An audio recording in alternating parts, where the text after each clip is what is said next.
안녕하십니까. 저는 칠순을 목전에 두고 이제야 세상 사는 법을 조금 배워가고 있는 어리석은 노인네입니다.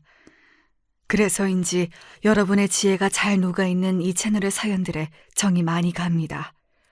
온갖 역경을 겪고도 현명하게 상황을 헤쳐나가는 여러분들 사연을 들으면서 나도 예전에 이런 일을 이렇게 해결했더라면 얼마나 좋았을까 뒤늦은 후회도 하곤 합니다. 저는 배운 게 없어서 그저 내 자식 잘 되는 것이 내 행복이라고 여기며 뒤돌아보지 않고 바쁘게 살아왔거든요. 그저 그게 전부가 아니라는 걸 예전엔 미처 몰랐습니다. 그 대가를 말년인 지금에 와서야 아주 가혹하게 치르게 되었지요. 그 누구도 아닌 제가 가장 믿고 사랑했던 바로 제 하나뿐인 아들놈에게 말이지요. 부모복 없는 여자가 남편 복도 없다는 말이 그냥 하는 말이 아닌지 일찍이 조실부모해 여자 힘으로 홀로 거친 세상 헤치고 살아가느라 가진 애를 쓰고 살던 저는 남편도 일찍 여의고 말았습니다. 당시 저는 아들을 해산한 지 얼마 되지 않아 그동안 하고 있던 장사일도 잠시 쉬던 차였고 때문에 생활이 빠듯해져서 남편이 공장 일에 특근까지 하며 밤낮 없이 일에 매진하던 중이었습니다. 그날의 사고도 남편의 특근 중에 일어난 일이었습니다. 잠을 자지 않으려고 때를 부리는 갓난쟁이를 겨우 재워놓고 저도 모르게 잠에 쪽잠에 빠져든 참이었습니다. 새벽에 갑자기 울리는 전화벨 소리에 간신히 잠든 아이가 빽 소리를 지르며 깨어났습니다. 도대체 무슨 일로 이 시간에 전화를 해서 애를 깨우느냐고 치밀어 오르는 화를 누르고 급히 전화를 받았습니다. 병원이었어요. 김준일 씨 댁입니까? 김준일 씨가 근무 중에 사고를 당하셔서 지금 응급실에 계십니다. 수술 동의서를 작성하셔야 하니 지금 바로 병원으로 와주세요. 마른 하늘의 날벼락 같은 남편의 사고 소식이었습니다. 그 와중에도 갓난쟁이를 맡길 데가 없어서 강보의 아이를 들쳐매고 헐레벌떡 병원으로 뛰어갔습니다. 남편만 사고를 당한 게 아니었던지 응급실 안은 아수라장이 따로 없었습니다. 여기 김준일이 어디 있어요? 김준일이 보호자입니다. 김준일이 좀 찾아주세요. 제가 도착했을 때 남편은 이미 사망해 있었습니다. 수술 동의서를 쓸 시간조차 남아있지 않았습니다. 의료진들 말에 따르면 공장에서 다루던 화학 폐기물 폭발로 기도에 화상을 입은 것이 직접적인 사인이라고 했습니다. 이미 구조대원들이 발견했을 당시 호흡곤란 상태였던 남편은 병원에 실려오고 제게 연락이 닿자마자 곧바로 사망했다고 했습니다. 아이고 이렇게 가면 어떡해. 날더러 이 갓난쟁이를 혼자 어찌하라고. 나 혼자 어떻게 살라고. 아이고 치훈 아빠. 제가 아무리 목 놓아 남편을 불러본다고 남편이 다시 살아날 리가 만무했습니다. 지금껏 혼자 외롭게 살다 형편이 비슷한 남편을 만나 두 식구가 서로 의지하고 산 지 채 2년도 되지 않았을 때였습니다. 이제는 제 아비가 죽은 줄도 모르고 우렁차게 빽빽 울고 있는 이 어린 것만이 그 사람 짧은 인생의 유일한 증거가 되겠죠. 저는 목이 터져라 울고 있는 아들 치훈이를 안고 병원이 떠나가도록 엉엉 울어 제꼈습니다. 내 신세도, 이렇게 허무하게 가버린 남편 신세도, 이런 아무것도 가지지 못한 부모 밑에서 우리 아들 치훈이도 가여워서 울지 않고는 도저히 견딜 수가 없었습니다. 아가, 아이고 내 새끼야. 내 너를 기어이 아비 없는 자식으로 키우게 됐구나. 이제 세상의 가족이라고는 너랑 나 둘뿐이구나. 제 말을 알아들을 리가 없는 아들이 제가 하도 크게 우니 놀라서 두 눈에 눈물방울 그렁그렁 달고는 울음을 뚝 그치고 저를 쳐다보았습니다. 제게는 그게 마치 저를 달래려는 것 같이 느껴져 그 어린 것을 부여잡고 이 잔인한 시간이 끝나기만을 바라고 또 바랐습니다. 남편의 장례는 조촐하게 치러졌습니다. 애초에 저나 남편이나 의지가지가 될 만한 가족 한 사람이 없었고 그나마 가깝게 지내던 이웃들과 공장 동료들 역시 본인이나 본인 가족들이 화를 당한 상황이니 저희까지 신경 쓸 여력이 없었겠지요. 그렇게 주변 다른 장례식장은 울음소리가 떠나가지 않았으나 저희 남편의 장례식만은 제 울음소리와 아이 칭얼대는 소리를 제외하면 고요하기 짝이 없었습니다. 당신 가는 길이 이렇게 초라해서 내가 미안해. 내가 당신한텐 아무것도 해줄 수 없었지만 우리 치훈이만큼은 내가 내 한 몸 부서지더라도 번듯하게 키울 테니까 아무 걱정하지 말고 편히 가. 그동안 살면서 있는 고생 없는 고생 다 했으니 가는 길이라도 부디 편하게 가, 여보. 남편의 영정 사진을 보며 남편에게 한 약속은 저 스스로에게 한 약속이기도 했습니다. 믿을 사람이라고는 아무도 없으니 저 어린 것의 운명은 제 두 손에 달려 있었습니다. 남편을 잃어 제 억장이 무너지든 말든 앞으로의 살 길이 막막하든 말든 어떻게든 저 혼자서 이 상황을 헤쳐나가야만 했어요.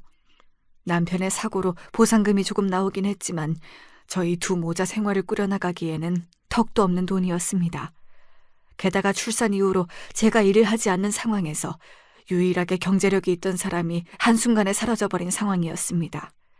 출산 후 몸을 채 회복하기도 전이었으나 당장 제가 돈을 벌지 않으면 저 어린 것이 손가락을 빨아야 할 처지였습니다.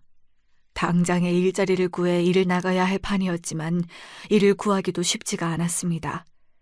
가정을 잃은 집이 저희 집 하나뿐인 게 아니었으니까요.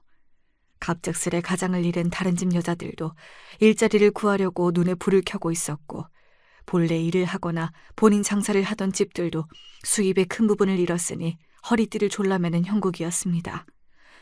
원래 일을 하던 사람도 빠듯해서 해고를 할 판에 금방 해산한 저를 새 직원으로 써줄 리가 만무했습니다. 원래 아이를 낳기 전까지는 저도 식당 장사를 하던 집에서 손을 거들며 가게에 보탬이 되었으나 예전에 일을 하던 곳으로도 돌아갈 수 없었습니다. 내가 자기 사정이 딱하게 된 걸 뻔히 알면서도 이럴 수밖에 없어서 정말 미안하네. 온 김에 국밥이라도 한 그릇 먹고 가. 예전 사장님의 바깥분도 화상 때문에 길게 병원 신세를 지고 계셨습니다. 다행히 제 남편과 다르게 목숨은 건지셨지만 하반신의 화상을 심하게 입으셔서 더 이상 일을 하시긴 어려울 거라는 의료진 소견을 들었다며 한숨을 쉬시는 예전 사장님께 더는 어려운 부탁을 드릴 수가 없었습니다. 다들 험한 일을 겪었으니 이해해요. 그치만 이제 젖먹이 분유 살 돈도 부족해질 텐데 정말 앞이 깜깜하네요. 제 말을 안타깝게 듣고 계시던 사장님이 갑자기 무슨 생각이 떠오르신 건지 제게 말씀하셨습니다. 그러고 보니 그 공장 사고 난 자리 말이야. 거기 수습한다고 인력이 많이 드나들 거란 말이지. 자기 남편이나 우리 남편이나 거기서 사고를 당했으니 꺼림칙하긴 하지만 그래도 당장 입에 풀칠하는 게 먼저 아니겠어? 그쪽 사람들이 정신이 없어서 나와서 식당에도 못 가는 모양이더라고. 자기 솜씨 좋은 거야 내가 보증하는 거고. 김밥이라도 말아서 점심때라도 그 앞에서 장사를 해보면 어때? 자기도 아직 애가 너무 어려서 종일 나가 있긴 힘들 거 아니야. 사장님 말에 제 귀가 솔깃해졌습니다. 남편을 앗아간 곳이긴 하지만 사장님 말씀대로 제 처지가 찬물 더운 물 가릴 형편이 못 되었어요.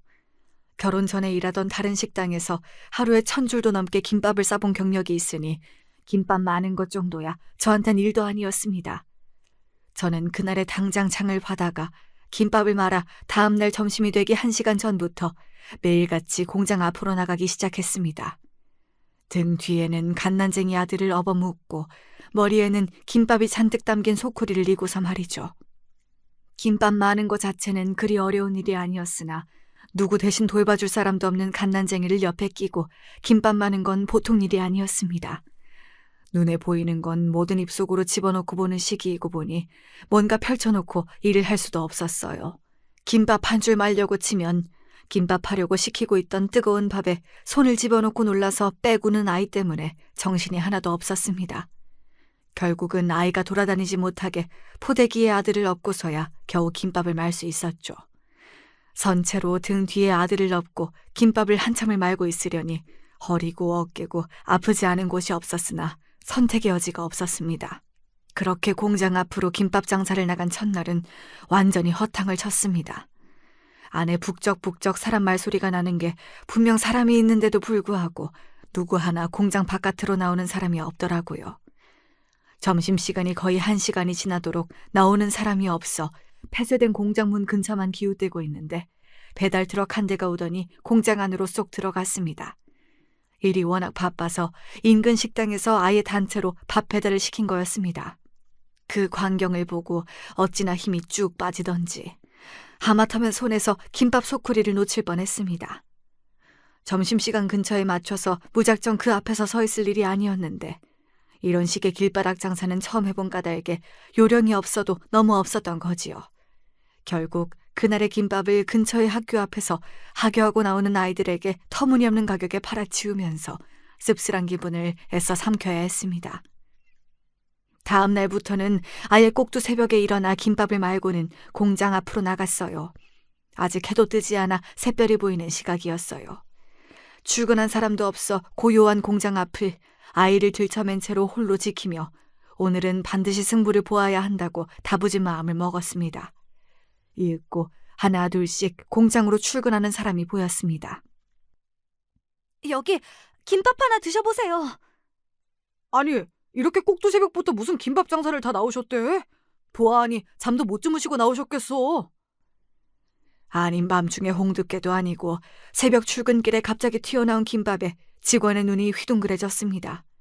그럴만도 한 것이 사람 얼굴도 잘 보이지 않는 시각에 등 뒤에 아이를 들쳐맨 여자가 김밥 시식을 권유하고 있으니 생뚱맞게 느껴지기도 했을 겁니다. 첫날의 실패를 발판으로 삼아 제가 세운 전략은 이러했습니다. 점심시간이 다 되어 나타나면 이미 사람이 공장 밖으로 나올 확률도 낮고 그래도 직원들이 출퇴근을 할 터이니 미리 나와서 김밥 맛을 좀 보여주면 점심 단체 주문을 넣기 전에 한 번쯤은 제 김밥 맛을 기억해준 직원들이 점심시간에 저를 찾아줄지도 모른다는 계산이었죠. 아이고, 김밥이 맛있네요. 어린애까지 데리고 나오기 쉽지 않았을 텐데 고생이 참 많아요. 다행히 처음으로 마주친 직원분의 인품이 좋으셨어요. 김밥도 김밥이지만 제 등에 업힌 아이에게 그만 마음이 쓰이신 모양이었습니다. 예전 같으면 창피했을 법도 하지만 등 뒤에 어린 것 먹여 살리는 데에 오로지 혈안이 된 저는 부끄러운 줄도 몰랐습니다. 여기 다른 직원분들도 넉넉하게 다 드실 수 있을 정도로 많이 싸웠어요. 드셔보시고 입에 맞으시면 점심 때도 다시 찾아주시면 감사하겠습니다. 씩씩하게 외치는 제 목소리에 출근 중이던 다른 직원들도 삼삼오오 모여들기 시작했습니다. 김밥 한 조각 맛보시고 저희 아들 볼도 한번 쓰다듬어 주시고 점심때 다시 오시겠다는 약속도 제법 받아내고 나니 그제야 긴장이 조금 풀렸습니다. 그렇게 이튿날부터는 준비해온 김밥을 모두 제 시간에 팔 수 있었습니다. 아이고, 오늘도 나오셨네요. 요새 내가 아줌마 김밥 먹는 재미에 일한다니까. 지훈이도 잘 있었어? 그렇게 보름쯤 김밥 장사를 나가다 보니 저와 저희 아들에게 아른체를 하는 직원들도 꽤 되었습니다.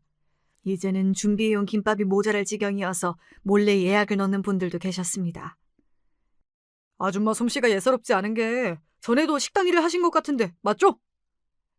네, 그동안 식당 일로는 안 해본 일이 없고 안 만들어본 음식이 없어요. 딱 봐도 그래 보이더라니까. 마침 나 아는 사람 중에 식당을 하는 사람이 있는데 주방 아줌마가 사고가 나서 갑자기 일손이 부족해졌거든. 아줌마 김밥 못 먹게 되는 건 아쉽지만 매일 아이까지 들쳐매고 장사하는 것도 영 안쓰럽고 이 동네에서 버스 타고 한 20분 나가야 되긴 한데 사장님이 인품이 좋으셔서 월급이나 대우도 나쁘지 않아요.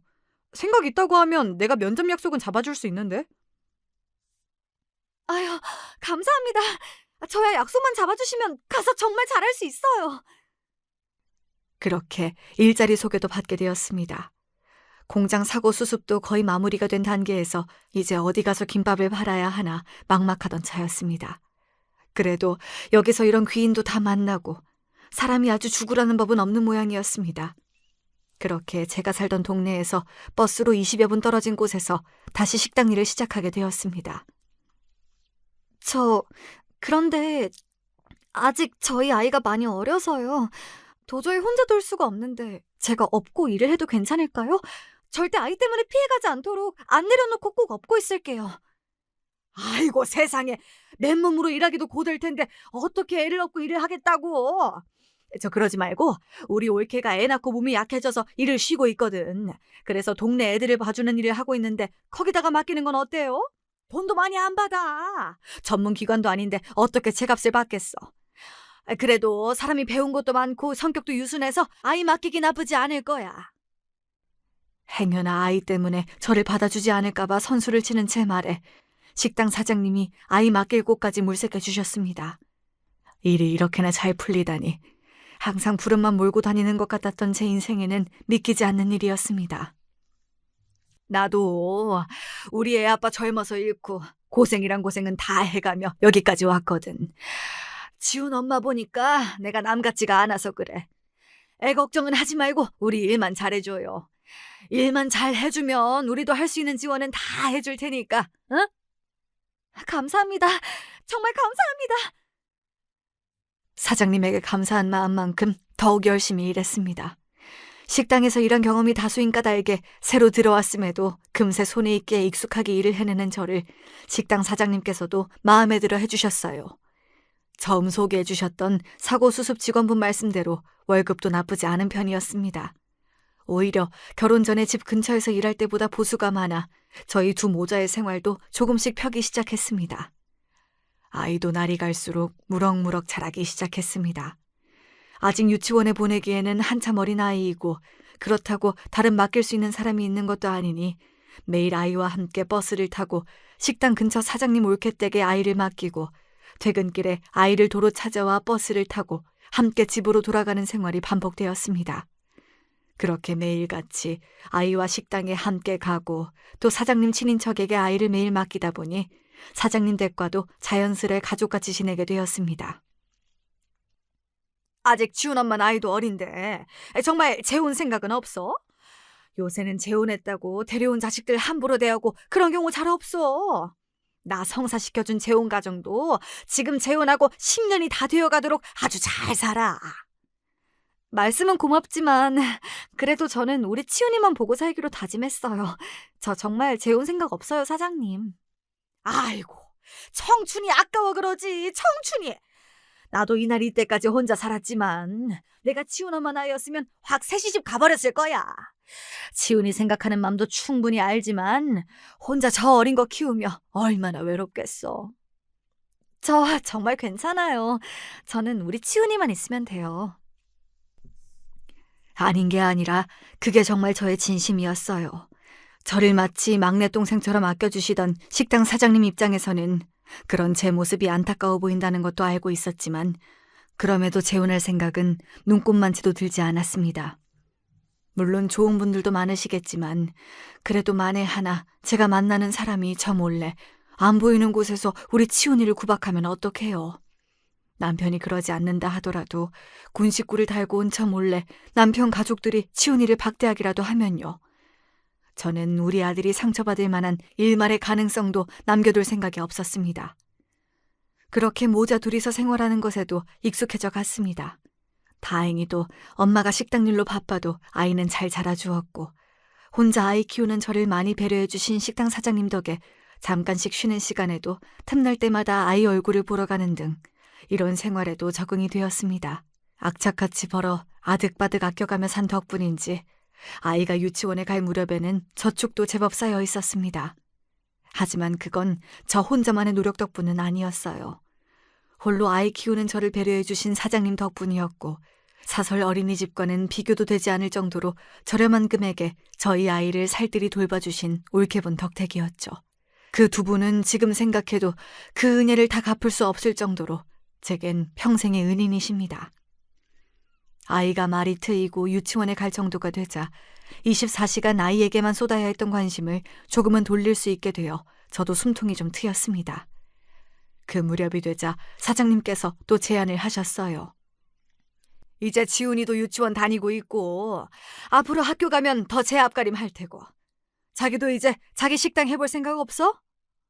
에이, 사장님도 제 형편 아시면서 틈틈이 저축은 해왔어도 아직 그러려면 한참 멀었어요.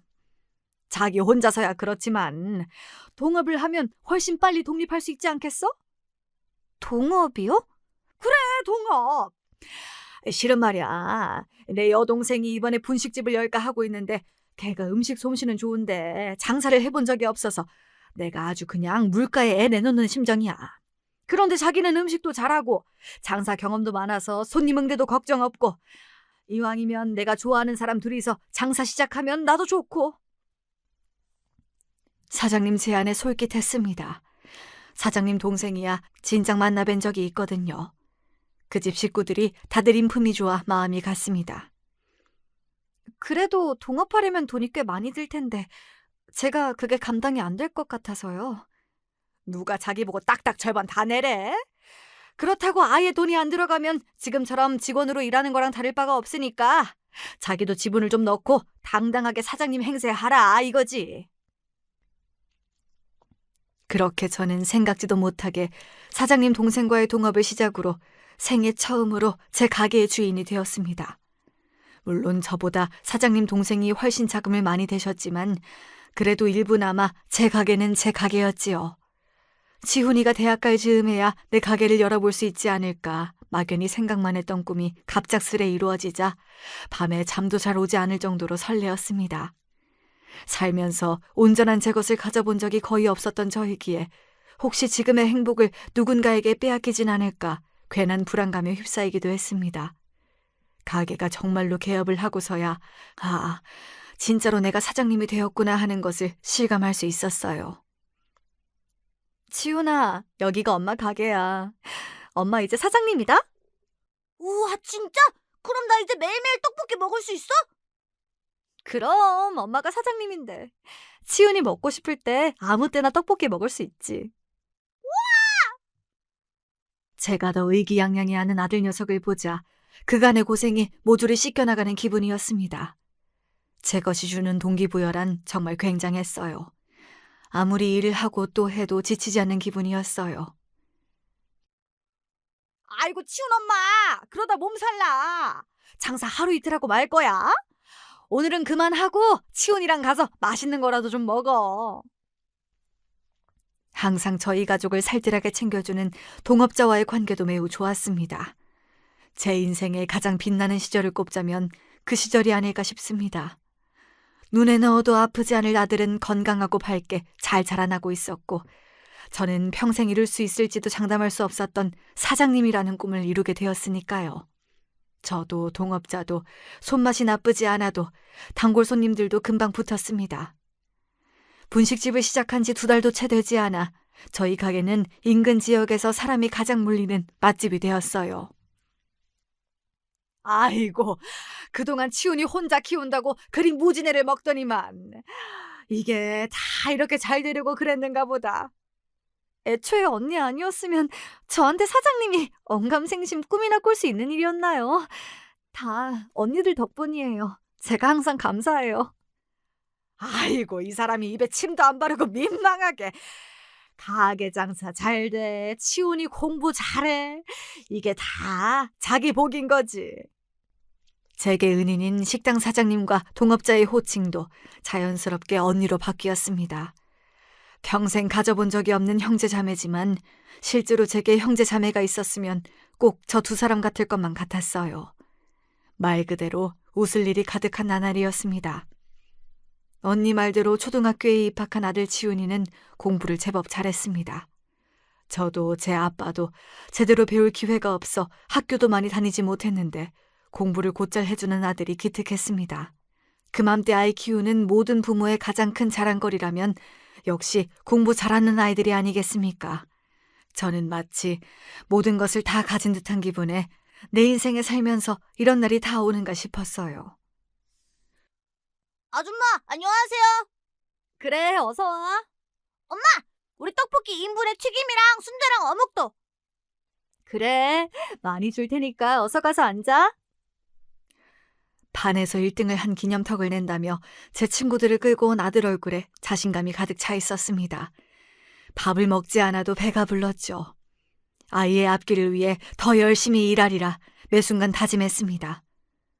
그러던 아이가 급격히 어두워진 것은 중학교에 입학한 다음부터였습니다.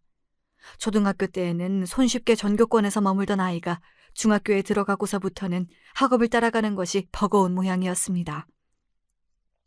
입학한 후 첫 시험에서 반에서 10등 안에도 겨우 들어가자 아이 입이 대빨 나왔습니다. 다른 애들은 중학교 들어오기 전부터 선행학습이다 뭐다 방학 때 서울에 있는 큰 학원에서 수업 듣고 과외도 받으니까 당연히 나 같은 건 뒤떨어질 수밖에 없지. 나도 그런 거 들었으면 지금보다 훨씬 더 잘했을 거야. 아이는 자존심이 강한 편이었어요. 누가 성적으로 제 위에 있는 게 견디기 어려웠을 겁니다.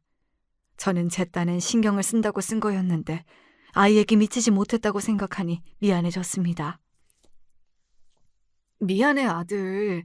엄마는 이 근처 학원밖에 몰라서 그것밖에 못 보내줬는데 그런 것도 있었구나. 지금이라도 필요한 게 있으면 전부 엄마한테 말해. 엄마가 무슨 수를 써서라도 다 보내줄게. 결국 아이는 방학 때 듣는 학원 특강 외에도 과외를 2개나 받게 되었습니다. 그동안 아이 교육비를 써오지 않은 건 아니었지만 갑자기 급격하게 증가한 교육비에 가게가 휘청거릴 정도였습니다.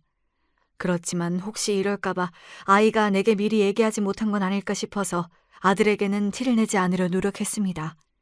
그나마 그동안 열심히 돈을 모아둔 것이 다행이었습니다. 그 무렵 함께 일하던 동업자의 건강이 안 좋아졌어요. 둘이서 일하던 것을 혼자 하게 되는 날이 잦아지자 더는 안 되겠던지 동업자가 먼저 제안을 해왔습니다. 치훈 엄마, 계속 이렇게 며칠씩 빠지는 거 치훈 엄마한테도 너무 민폐고 나도 이런 식으로는 길게 못할 것 같아.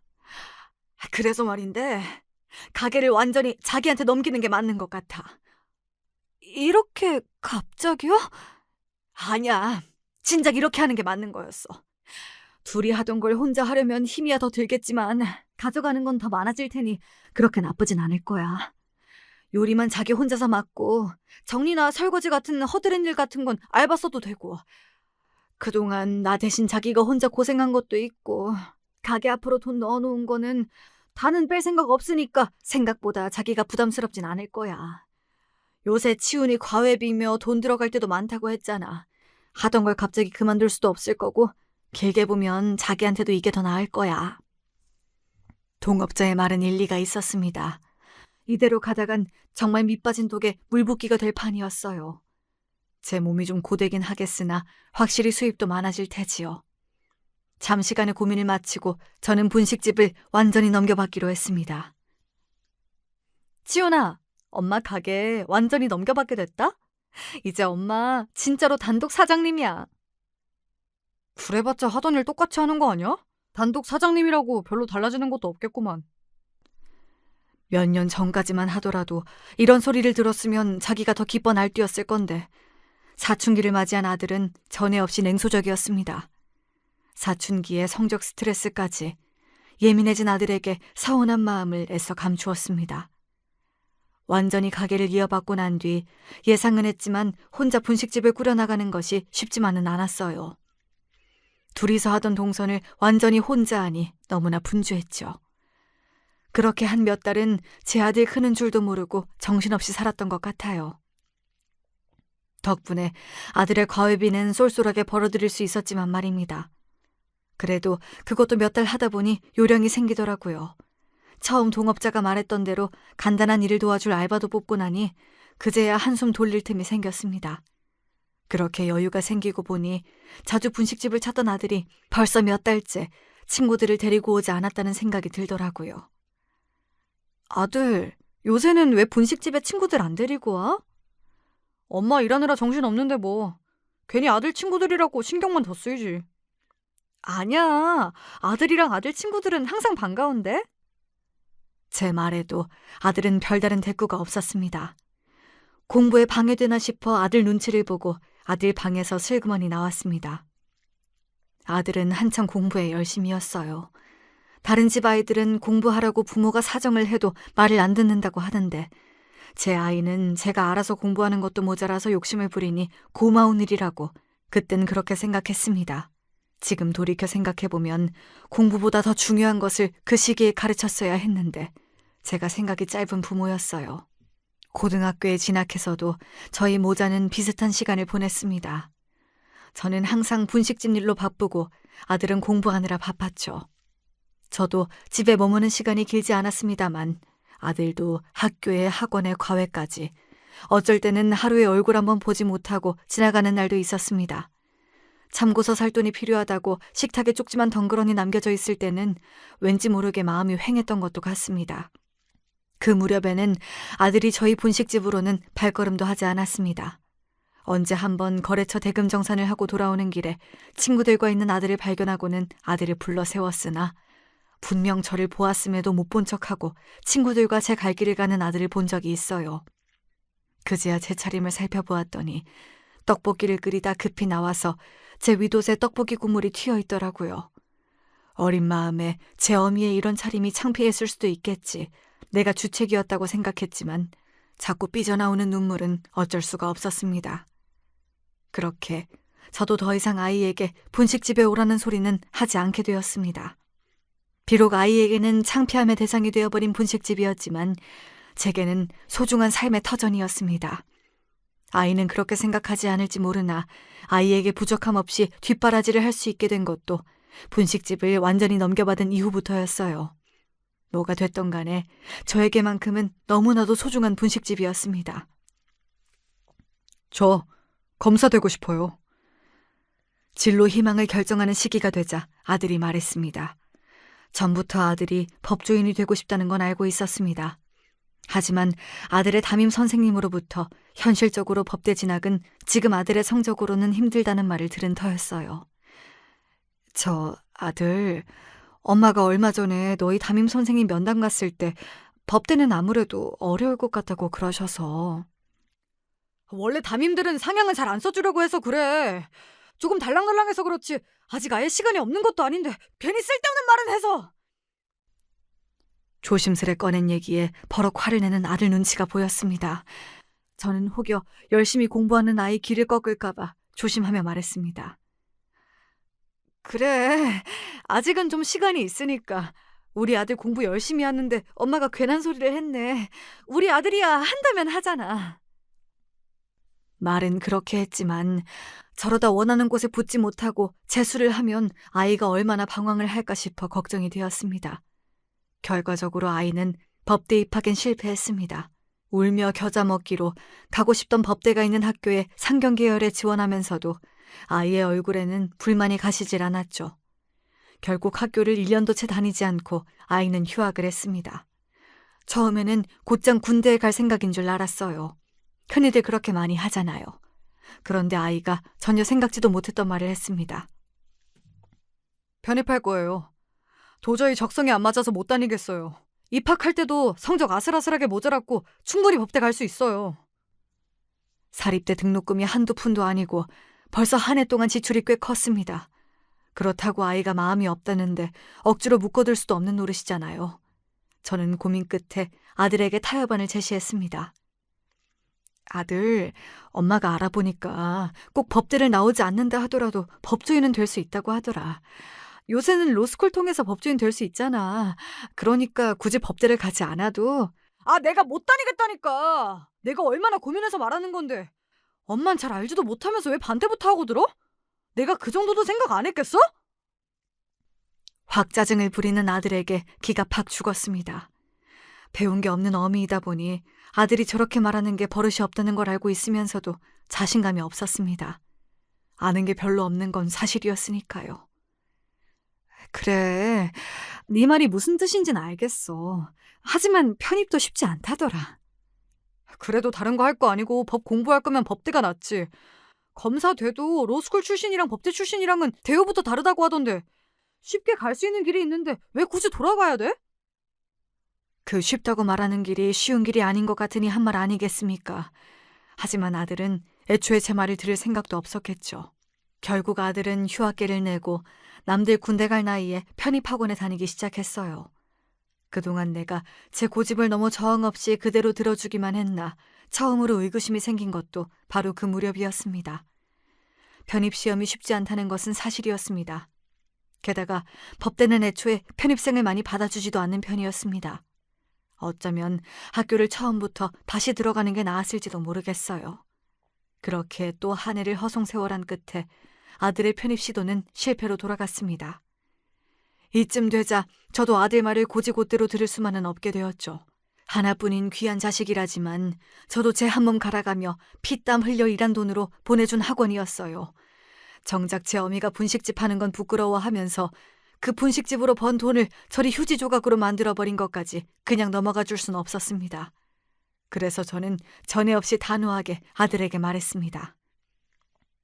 그동안은 너를 믿고 있었기 때문에 아무 말 없이 네가 원하는 대로 들어줬지만 이제 더는 안 되겠다. 분명 처음에 엄마가 졸업하고 로스쿨 진학하는 걸로 타협 보자고 했을 때만 해도 너 당연히 편입할 수 있는 것처럼 쉽게 얘기했어. 너한테 이런 얘기까지 하고 싶진 않지만 그동안 네 앞으로 들어간 학원비의 등록금만도 수천이야. 너 네가 하고 싶은 대로 하겠다는 것도 이제 머리 굴고 어른이 됐으니 네 뜻대로 하겠다는 거 아니니? 그럼 어른으로서의 책임도 져야지. 엄마 돈 가져다 쓸 때는 자식이니까 괜찮고 엄마가 엄마 뜻 이야기하는 건 싫어? 그건 네가 생각해도 좀 아니지 않니? 한 번도 제게 이런 말을 들은 적이 없는 아들이니 당황한 기색이 역력했으나 제가 들어봐도 틀린 구석이 하나도 없는 말이었습니다. 거기다 제 의견 주장을 하려면 최소한 편입이라도 합격을 했어야 할 텐데 그것도 아니니 더더욱 할 말이 없었겠죠. 결국 아들은 군대에 다녀온 후 복학해 나머지 학기를 마치고 로스쿨에 진학하는 것으로 저와 합의를 했습니다. 제 입장에서 할 말이 없으니 저를 따르긴 했지만 아들에게 아직 불만이 한가득이라는 건 모를 수가 없었습니다. 이러니 저러니 해도 제가 그 아이의 엄마잖아요. 욕심도 많고 자기 주장도 강한 아이가 제 뜻이 꺾였으니 자존심이 상해도 여간 상한 게 아니었겠죠. 하지만 본인으로서도 딱히 뾰족한 수가 없었을 겁니다. 그렇게 제대 후 아들은 복학을 하고 졸업 후에 로스쿨에 진학하게 되었습니다. 로스쿨 2년 과정이 끝나면 법조인으로서의 자격시험을 치를 수 있으니 이번에야말로 별탈 없이 아들의 뜻을 이룰 수 있기만을 바라고 또 바랐습니다. 로스쿨에 진학한 이후 아들 얼굴 보기는 더 힘들어졌어요. 어찌됐든 본인이 그토록 하고 싶어 하던 공부를 시작했으니 밤늦게까지 공부하는 것에 별다른 생각은 없었습니다.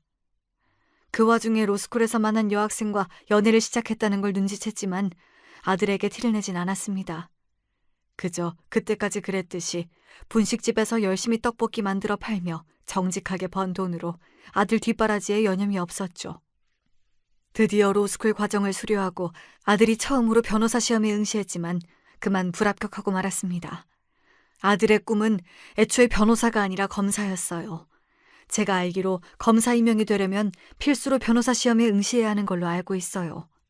그런데 아들은 검사 임용을 위해 필수적으로 통과해야 할 변호사 시험에서조차 떨어진 겁니다. 속으로는 그간 아들 뒷바라지를 하기 위해 했던 고생을 생각하지 않을 수가 없어 속이 쓰렸으나 저보다도 더 속이 쓰릴 아들을 생각해 내색하지 않았습니다. 변호사 시험에 떨어지고 한동안 아들은 말 그대로 술독에 빠져 살았거든요. 일부러 들은 건 아니지만 우연히 방에서 아들이 여자친구와 통화하는 걸 듣고 아들 여자친구는 이번에 변호사 시험에 합격했다는 사실을 알게 되었습니다. 자존심이 강한 녀석이니 여자친구의 합격 소식이 더욱 뼈아프게 느껴졌을 겁니다. 아들, 변호사도 참 좋은 직업 아니니? 애초에 검사는 그렇게 많이 뽑지도 않고. 무슨 말씀이세요? 애초에 저는 검사 되고 싶어서 로스쿨 들어온 건데. 붙을 수만 있다면야 제가 무슨 이유로 반대를 하겠습니까?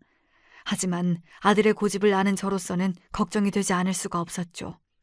당장 변호사 시험에 붙을지도 모르는데 검사가 웬 말이에요. 저러다 아들이 장수생이 되는 건 시간 문제였습니다. 제 염려에도 고집을 꺾지 않던 아들은 결국 2번 더 변호사 시험에서 떨어지고 나서야 변호사가 되는 것으로 목표를 하향 조정했습니다. 그나마도 붙을 수 있을지는 미지수였지만요. 이제 아들의 나이도 적지 않았어요. 이번에도 떨어지면 대체 저 아이를 어찌해야 하나 속이 시꺼멓게 타들어갈 무렵 간신히 아들이 변호사 시험에 합격했습니다. 아들, 정말 고생 많았어. 우리 아들이 이제 정말 법조인이구나. 간신히 합격이라도 합격은 합격이니까요. 기뻐하는 제 모습에도 아들 얼굴이 그리 밝지만은 않았습니다. 아들, 오늘같이 좋은 날에 표정이 왜 그래? 무슨 안 좋은 일이라도 있어? 합격은 했는데 사실 제 성적이 그렇게 좋은 편은 아니라 벌써 로펌에서 스카우트 받을 만한 애들은 다 받았는데 아무래도 이번에 로펌에는 못 들어갈 것 같아요. 기껏 변호사 시험에 합격했는데 취직을 못할 것 같다니요. 제겐 청천벽력 같은 소식이었습니다. 답지 않게 제 눈치를 살피던 아들이 말했습니다. 그래서 변호사 사무실을 개업해야 할 것 같은데. 아니, 변호사 사무실이 누구 개 이름이랍니까?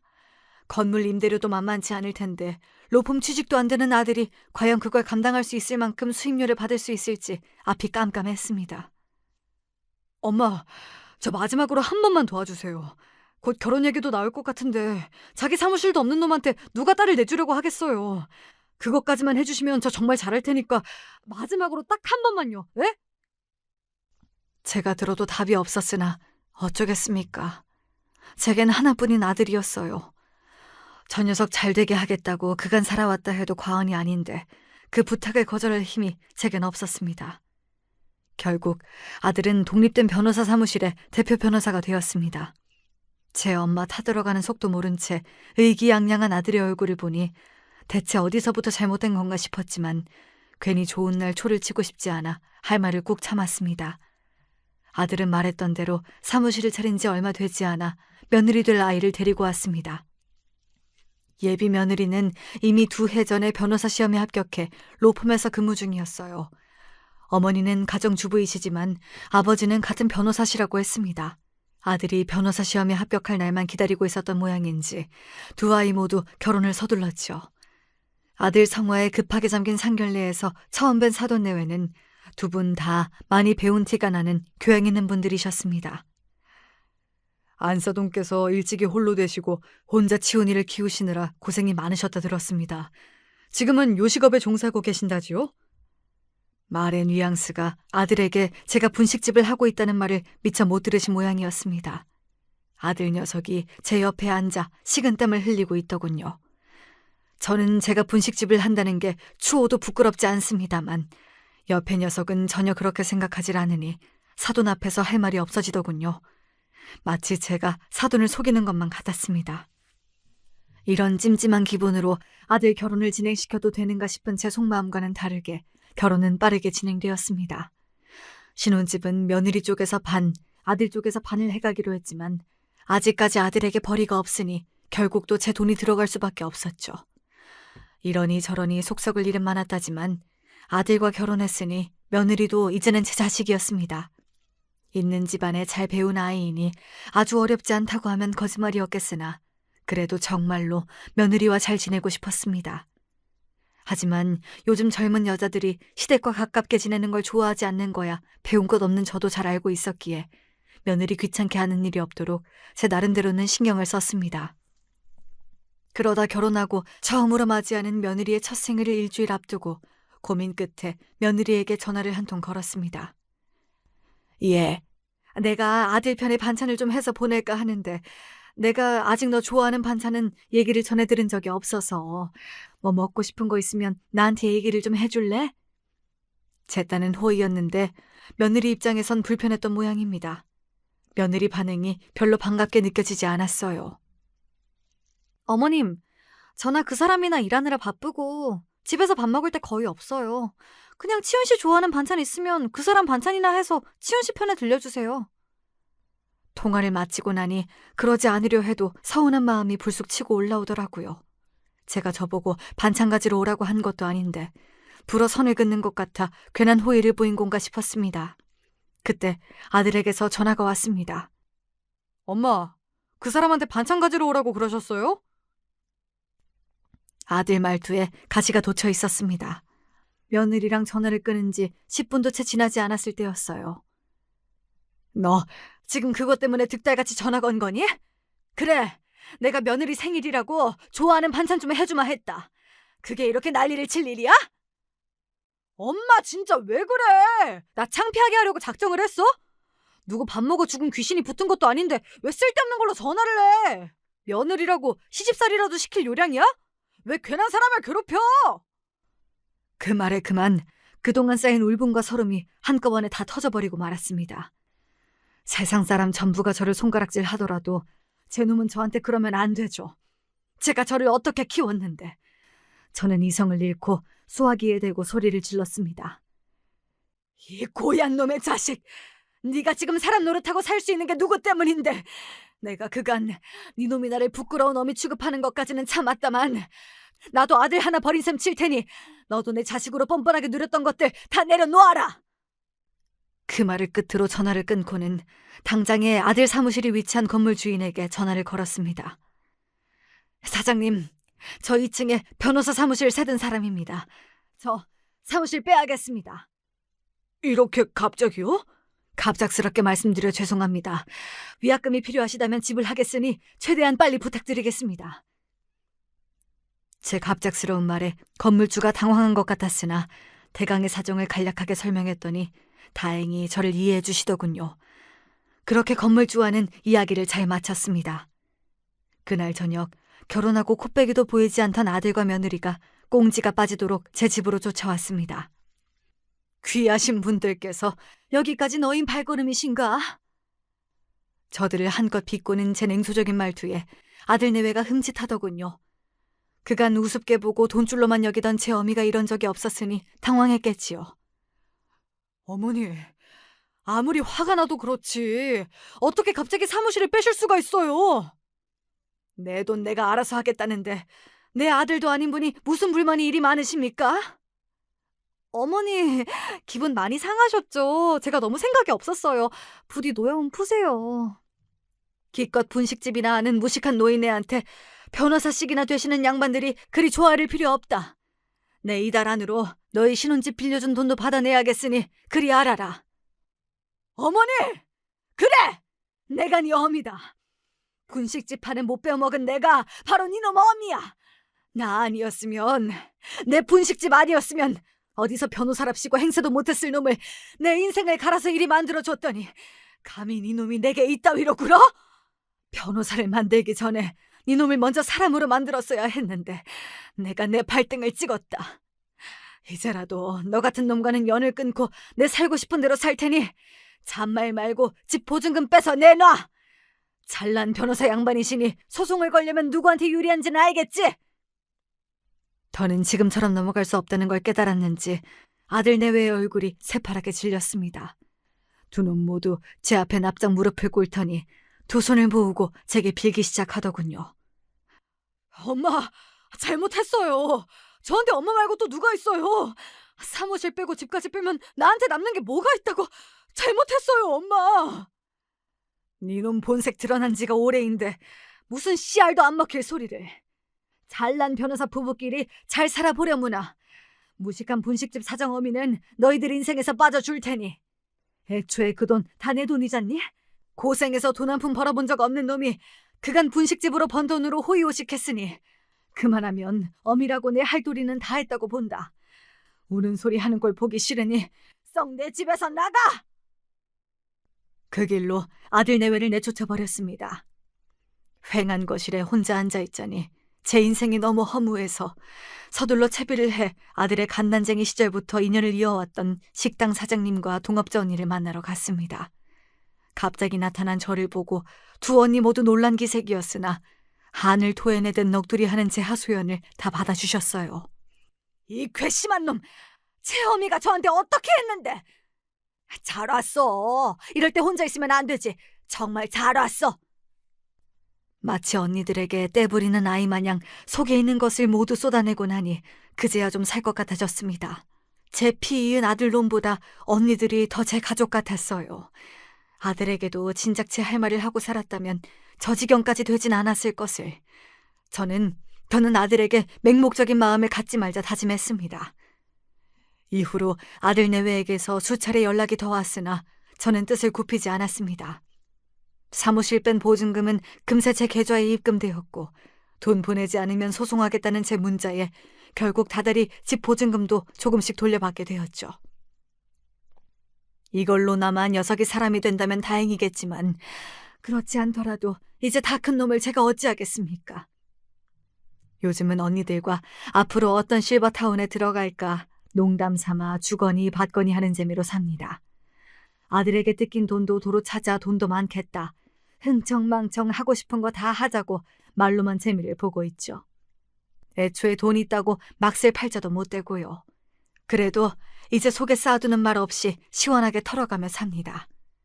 가끔 가슴이 휑한 기분이 들지만 이 또한 지나가겠지요. 늙은이의 넋두리는 여기까지입니다. 이야기 들어주어 감사드립니다.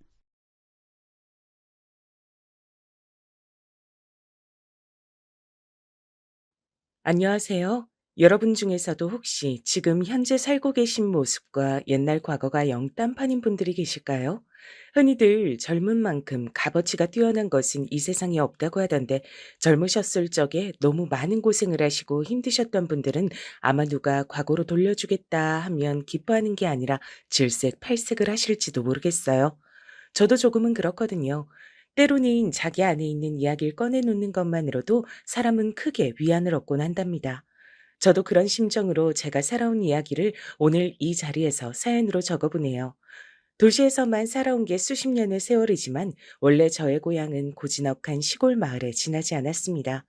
사람 사는 냄새가 물씬 나는 시골 마을이었는데 애석하게도 너나 할 것 없이 형편들이 안 좋았어요. 제 친정집도 그랬습니다. 저는 오남매 중에 둘째였고 위로는 친정 오빠가 집안의 장남으로 있었고 아래로는 허구한 날 네가 더 배고프냐 내가 더 배고프냐를 두고 말다툼이나 벌이는 친정 여동생들이 셋 있었지요. 친할아버지를 모시고 살았습니다. 할머니께선 제가 6살 무렵에 돌아가셨고요. 부모님께선 가난 속에서 자식들을 키우시기 위해 돈을 버시느라 여념이 없으셨으므로 집안일에 신경을 쓰실 수가 없었죠. 친정 부모님께선 동이 트기 전에 새벽부터 일을 나가셨다가 해가 떨어지고 나서도 한참이 지난 때가 되어서야 귀가를 하시곤 했습니다. 지금은 초등학교 다니는 아이들을 보면 순전히 아기 같아 보이는데요. 저는 그 나이 때에 이미 온갖 일을 다 했었습니다. 온 식구들의 밥을 차리기 위해선 깜깜한 새벽에 일어나야 했죠. 지금처럼 손가락 한번 까딱하면 불이 켜지는 가스레인지가 웬 말인가요? 연탄조차 없던 시골 동네였습니다. 아, 제발 불 좀 붙어라. 이러다가 밥 짓는 게 늦으면 학교에도 지각을 하고 말 텐데, 이번에 또 늦으면 대체 뭐라고 변명을 해야 할까?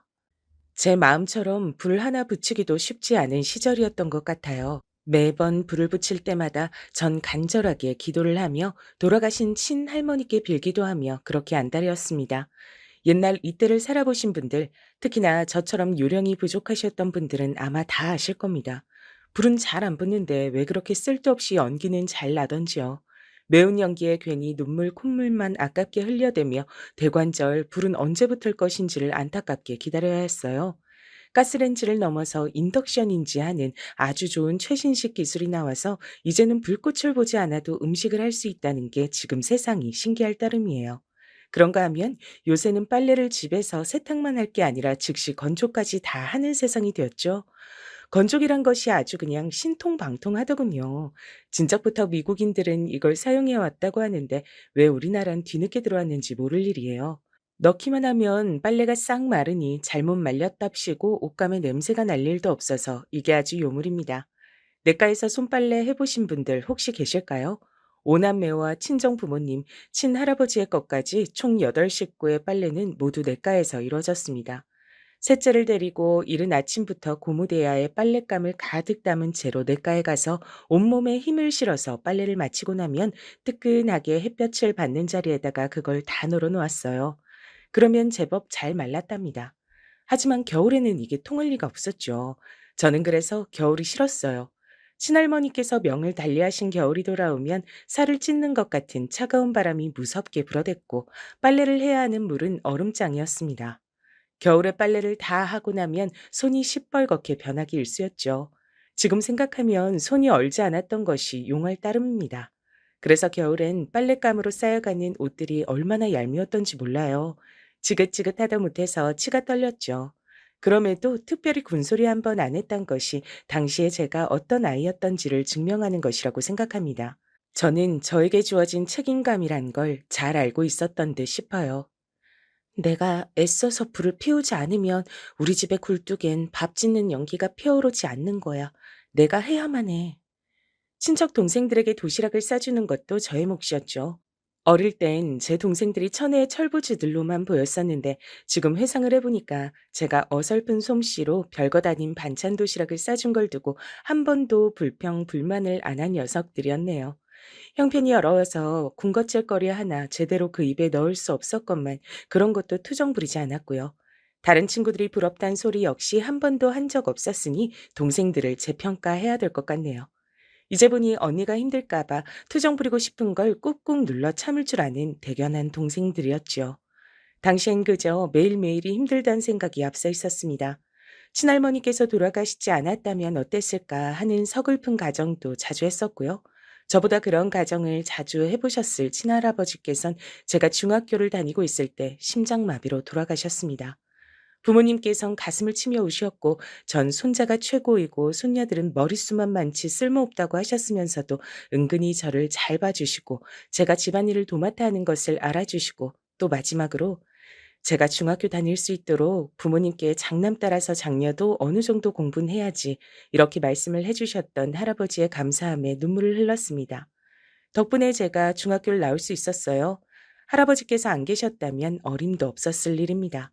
친정 부모님의 눈치를 보면서도 욕심을 내어 중학교에 갔던 것은 나중에 멋진 사회인이 되고 싶단 꿈이 있었기 때문이에요. 서울에서 살다가 온 이웃집의 언니, 오빠가 들려준 도시 생활 이야기는 제 가슴을 뜨겁게 만들었죠. 도시에는 수많은 기회가 잠들어 있는 게 분명했습니다. 지금 내 생활을 보자면 서울에서 성공하여 사는 것은 말도 안 되는 일이겠지만 꿈은 꾸라고 있는 거잖아.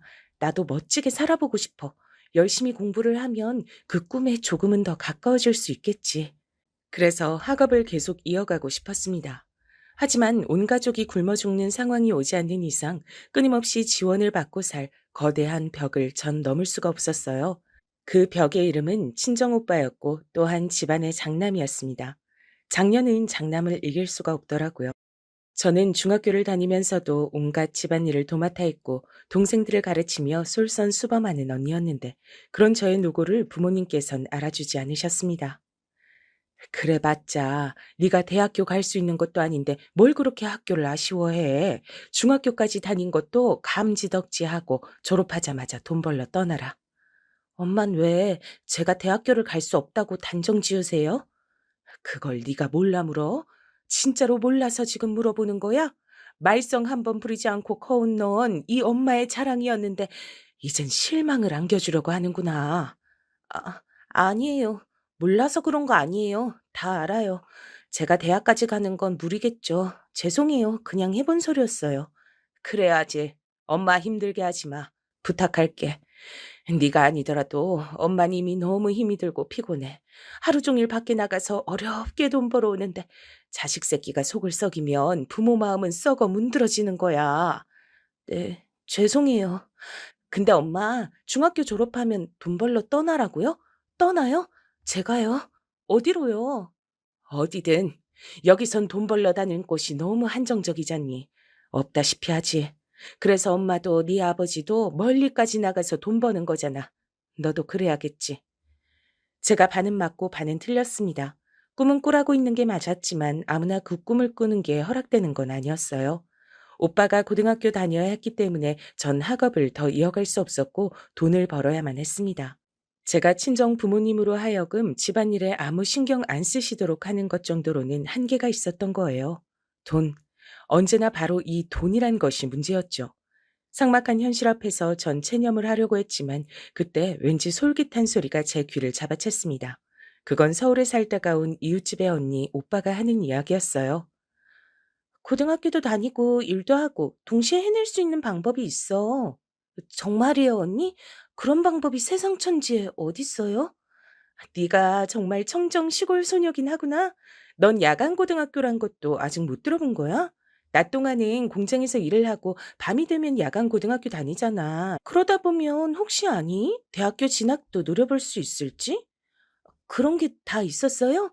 그러고 보니까 돌아가신 저희 할아버지께서 요즘 도시에서는 학생들이 돈 벌면서 공부를 한다나? 그런 말씀을 하신 적이 있었는데, 바로 그거였군요. 이웃집 언니가 저에게 그런 소리를 해줬을 때 옆에서 이웃집 오빠도 거들면서 그게 사실이고 진짜로 있다고 말을 보태줬어요. 전 열심히 머리를 굴려서 친척들 중에 한 집이 서울에 살고 있다는 사실을 떠올려냈습니다. 친할아버지께서 돌아가셨을 때 다들 모였었고 그때 제가 친척들의 이모저모를 알게 된 바 있었거든요. 어려운 환경을 이겨내고 공부와 일, 두 마리 토끼를 다 잡은 청년들의 얘기를 추가로 듣고 난 전 어느새 열의에 불타올라 있었습니다. 태어났으면 말은 제주로, 사람은 서울로 이런 말도 있잖아. 그래, 서울로 가자. 어떻게든 악착같이 살아남는 거야. 야간고등학교 다니면 어쨌든 고등학교 학력도 생기겠지. 정말 멋진 일이야. 당연한 얘기였지만 제 친정집은 절 도시로 보낼 만큼의 돈이 없었습니다. 그래서 제가 서울을 입에 올렸을 때 부모님께선 도대체 누가 저한테 이런 헛바람을 넣은 거냐며 눈에 불을 켜셨어요. 친정 오빠가 크게 가세를 했습니다. 저건 말도 안 되는 소리예요. 서울이라니. 저도 태어나서 딱 한 번밖에 못 가본 곳인데 절 제치고 서울 생활을 한다고요?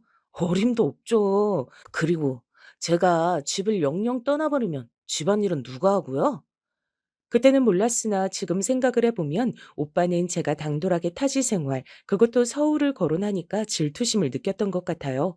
본인은 그럴 생각조차 못 해봤으니까요. 친정 오빤 제가 인근 지역의 공장을 다녀야 한다고 주장했습니다. 친정 부모님께서도 맞다 동의를 표하셨고요. 제가 위기에 봉착해 있던 바로 그때 친정 동생들이 들고 일어났습니다. 아니요. 언니는 서울로 가야 해요. 집안일은 저희가 번갈아서 하면 돼요. 언니가 이미 한참 전부터 혼자 도맡아 온 집안일인데 저희라고 못할 거 없어요. 그리고 이미 저희가 많이 언니를 도우면서 같이 하고 있었고요. 그러니까 집안일은 문제 없어요. 어차피 여기서 뾰족한 수가 없다면 언니를 서울로 보내는 게 어째서 나쁜 선택이에요. 동생들이 한 목소리를 낸 거예요. 친정 부모님께서 깜짝 놀라셨고 오빠 역시 마찬가지였습니다. 저는 제 동생들이 기특해서 빙그레 미소를 짓고 말았네요. 반박할 거리를 찾지 못하신 부모님께선 침묵을 지키셨고 이튿날 서울의 친척집에 연락을 하셨습니다. 거기서 저를 받아줄 수 있는지 그걸 여쭤보려 하신 거죠. 천만다행히도 친척집에서 얼마가는 저를 맡아줄 수 있다고 답변을 해왔습니다. 사유가 놀라웠어요. 다른 애였다면 거절했겠지만 저라서 받아주기로 했단 것이었는데요.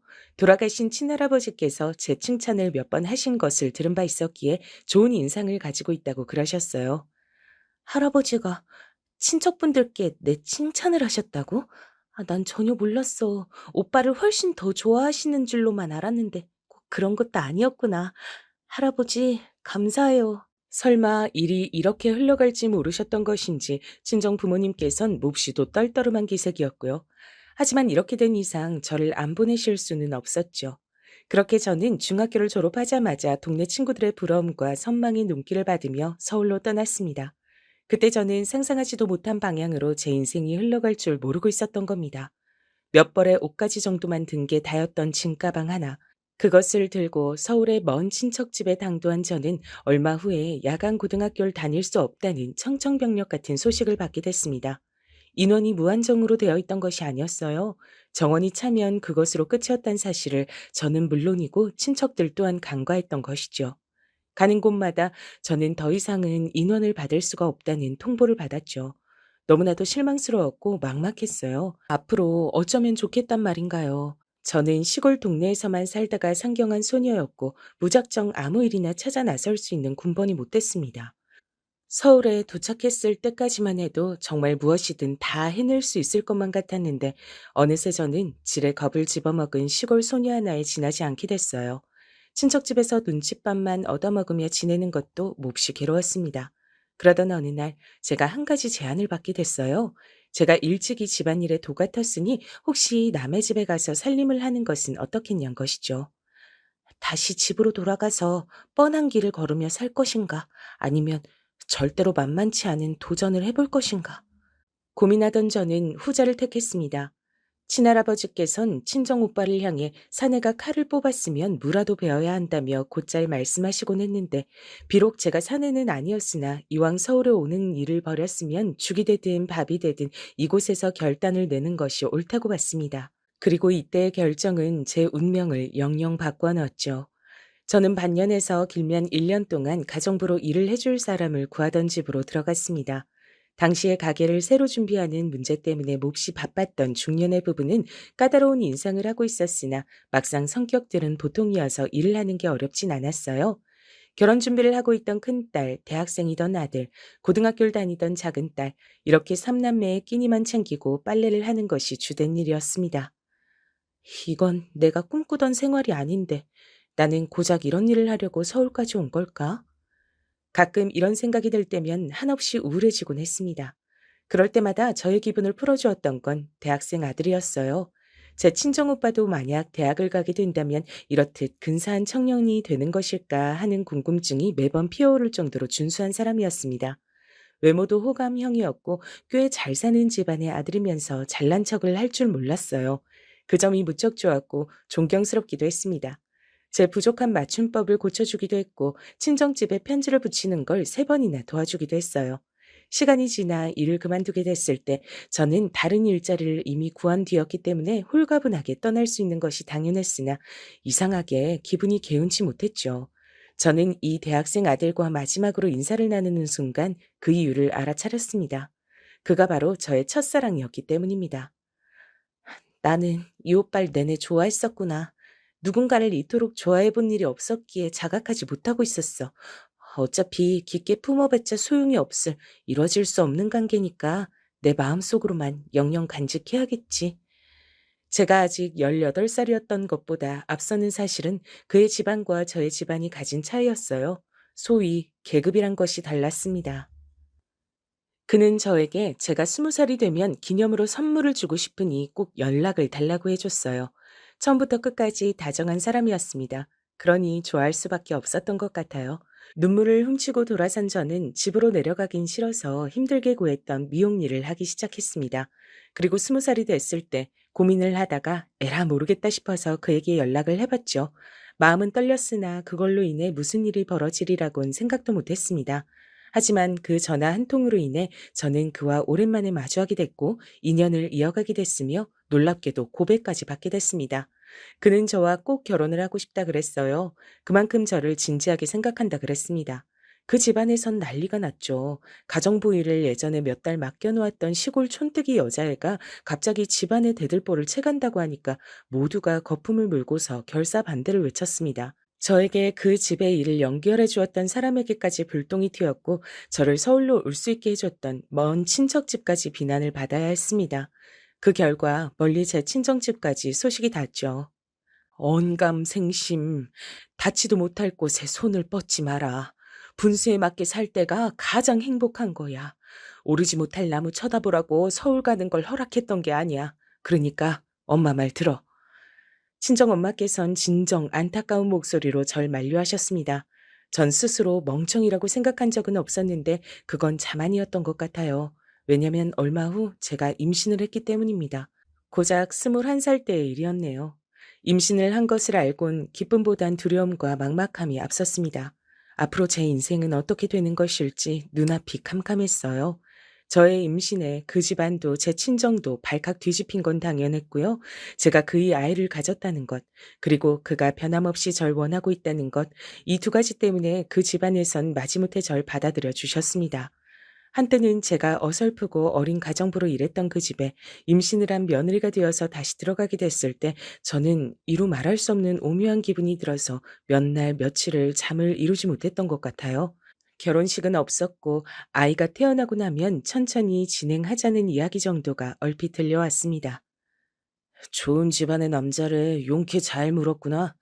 네가 나보다 성공했네. 그래, 인정한다. 네가 서울에 가서 멋지게 해냈어. 그때는 저를 비웃는 것으로 들렸었으나 지금 보자면 친정오빤 진심을 담아서 저에게 그런 말을 전했던 것 같네요. 제가 원한 것은 그런 삶이 아니었습니다. 하지만 그 상황에서 제가 달리할 수 있는 게 없었어요. 불러오는 배를 어루만지며 숨을 죽이고 있는 것, 그게 전부였습니다. 그 집의 막내딸은 대학생이 되어 있었고 저를 볼 때마다 경멸의 눈길을 보냈어요. 자기 부모 앞에서 제가 출산을 하다가 죽어버렸으면 좋겠다는 말도 서슴없이 했습니다. 너무나도 괴로웠죠. 하지만 아이를 생각해서 참고 또 참았습니다. 어찌됐든 일은 벌어졌고 견디는 게 능세였으니까요. 건강한 딸을 낳았을 때 저는 이제 됐다라는 생각으로 안심이 되어서 울었습니다. 기쁜 눈물이었어요. 그러나 제가 또 멍청했으며 순진했던 것이죠. 그 집안에 어른들께서 오시더니 아기가 생긴 게 친탁을 했네라고 입을 모으셨을 때부터 알아봤어야 했는데 얼마 후에 전 버려졌습니다. 멍청했던 저는 그와 제가 정식 부부라고 생각했으나 혼인신고가 되어 있지 않았어요. 그리고 그에게는 어느새 다른 결혼할 여자가 생겨 있었죠. 그 집안에서 강력하게 밀어붙인 결혼이었습니다. 그는 저에게 미안하다 그랬어요. 어쩔 수 없다고도 했었죠. 제가 낳은 아기는 결혼하고 나서 5년이 흐르는 동안 3번의 유산을 했고 앞으로는 임신이 힘들 것 같다는 병원의 소견을 받았던 그 집의 첫째 딸을 키우겠다 그랬습니다. 자기 동생의 핏줄이니까 자기가 키우는 것도 괜찮다고 그랬던가. 하여간 너무 개소리라서 극심한 충격을 받았던 나머지 자세한 말은 기억이 안 나네요. 사랑도 잃고 아기도 잃었습니다. 고작 저에게 100만 원을 내밀며 썩 꺼지라고 하던 그 집안 사람들이 증오스러웠어요. 하지만 제가 할 수 있는 건 없었죠. 왜냐하면 제 친정 식구들이 눈물로 저를 만류했기 때문입니다. 그냥 줘버려. 그래야 너도 새 출발을 할 것 아니야. 그깟 아기 따위 중요하지 않아. 뭐라고요? 그깟 아기? 제가 낳은 제 아기예요. 엄마의 친손주인데 어떻게 그런 말씀을 하세요? 그럼 네 인생은 어쩌고? 창창한 네 앞날이 기다리고 있는데 그럼 그깟 아기 따위 대수겠어? 난 딱 한 번 얼굴 본 내 아기 손녀보다 내 큰딸이 1000배, 10,000배로 더 소중해. 더 중요해. 친정 엄마께서 울부짖으셨을 때 그 앞에서 제가 말문이 턱 막히고 말았습니다. 제가 불효를 저질렀다는 게 실감이 됐고 입이 10개라도 할 말이 없었어요. 아버지께서도 지나고 나니까 제가 어릴 적 집안일로 너무 고생을 많이 했다고 하시며 제가 오롯이 제 인생을 잘 살길 바라신다 하셨어요. 이왕이면 남자를 만나 아이를 낳았다는 사실 자체를 없던 일로 하고 새로이 지내길 원하셨습니다.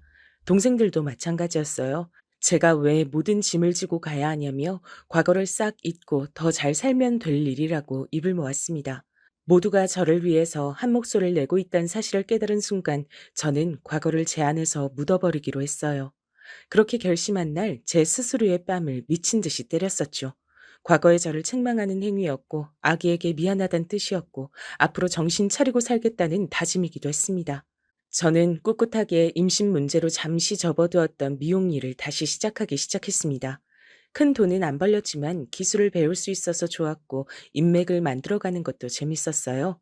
친정오빤 그럭저럭 무난한 대학을 나왔고 셋째는 중학교까지만 나왔으나 넷째와 막내는 고등학교까지 졸업장을 땄습니다. 각자의 자리에서 열심히 살았죠. 친정 오빠가 갑작스럽게 결혼을 하겠다고 밝혀 모두를 놀라게 했는데 새언니가 4살이나 더 연상이라서 그랬던 것이더라고요. 저 언니 앞에선 꼼짝을 못하잖아. 툴툴거리기 대장인 오빠를 저렇게 얌전하게 만들다니 신기하다. 짝이란 건 정말로 있는 건가 봐. 새언니는 여장부 기질이 있는 사람이었죠. 친정 오빠를 휘어잡았습니다. 어쩌다 보니 결혼을 서둘르게 됐는데 고민을 하던 저는 모았던 돈을 두 사람에게 내어주었어요. 살림 차리는데 보태라고 말입니다. 그러자 오빠가 난생 처음으로 제 앞에서 눈물을 보였습니다. 고맙고 미안하다고 하더군요. 낯간지러워서 그냥 됐어 하고 말았네요. 오빠는 작은 회사를 다녔으나 성실하게 근무를 이어갔어요. 그래서 꼬박꼬박 돈을 벌었고 알뜰한 새언니는 돈 관리를 무척이나 잘했습니다. 또한 결혼할 때 제 도움을 크게 받았다며 저에게 두고두고 잘해줬어요.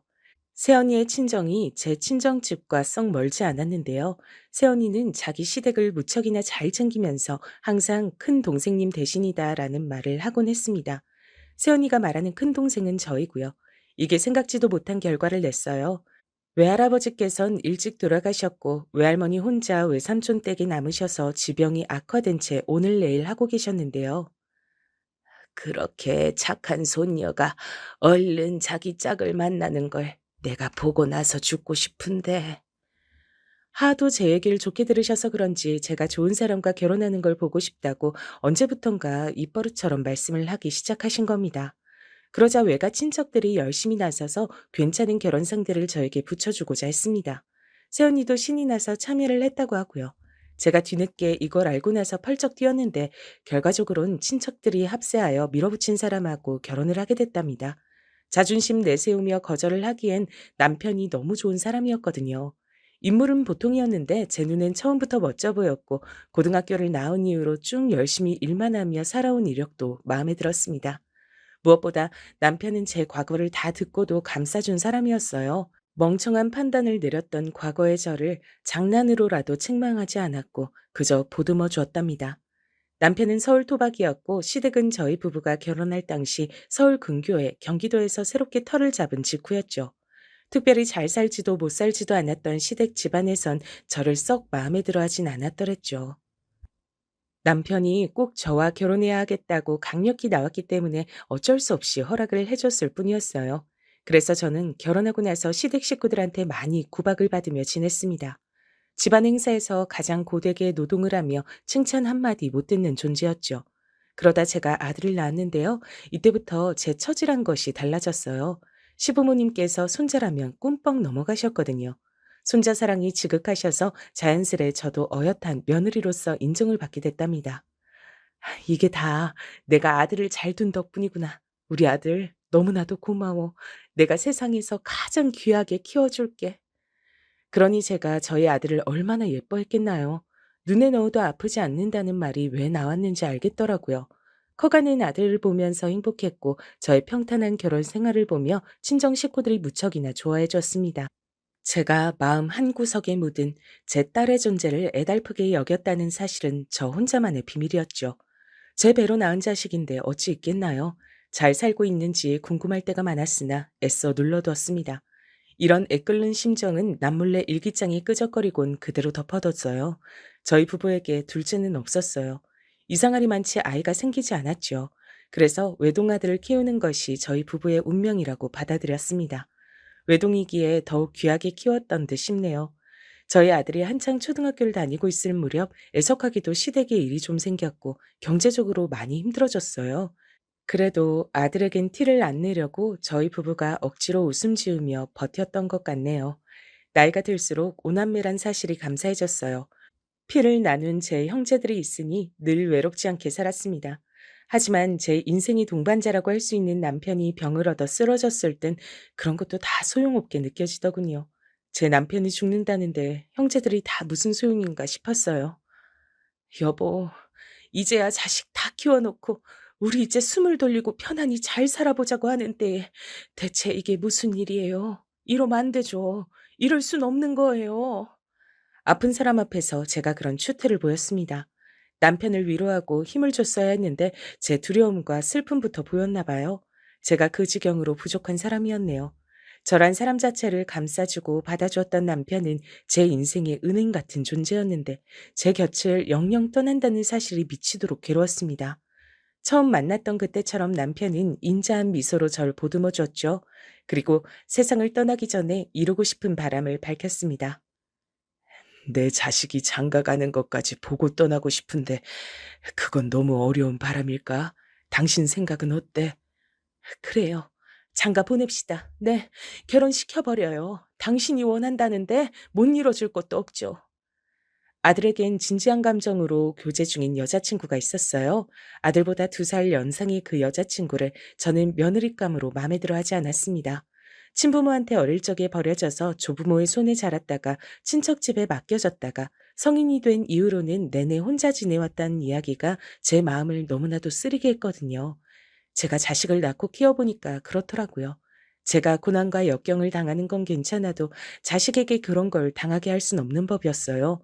이왕이면 자식이 좋은 것만 보고 평탄한 길만 걷길 바라고 이미 다 큰 성인임에도 물가에 내어놓은 어린아이를 보는 기분이 들고 이런 게 부모의 마음인 듯 싶더군요.